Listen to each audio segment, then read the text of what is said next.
Hi guys! Welcome to my vlog. Sorry nga dahil maingay ang aking voiceover dahil ngayon sa mga asong nagtatahulan dito sa amin. So yan, pumili muna ako ng buhok. Tapos nakalimutan ko tanggalin yung isa kong buhok kaya yan, naging kalbo tuloy ako. So yan, pumili ulit ako. Then nag-iisip nga ako kung ano yung susuotin ko rito. Tapos sa sobrang dami, ang kaganda pa.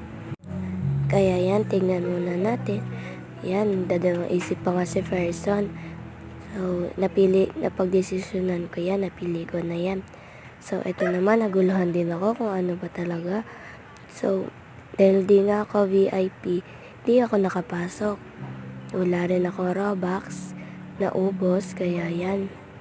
Imimili ako kung saan ako papasok, kaya dito na lang ako. Pagpasok ko, ay kakulay ko naman pala, kala ko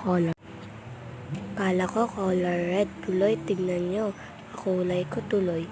So yan, panoorin nyo hanggang dulo, mag-subscribe, mag-comment, and mag-like kayo. Yan, tatalon-talon tayo. Pagpunta ko naman dyan, ay lumipad ako, kala ko tatalunin ko. Yan, akala ko makakatagos ako, di na rin naman pala. Kaya hanggang dyan na lang. Yan, tapusin nyo na lang. Bye!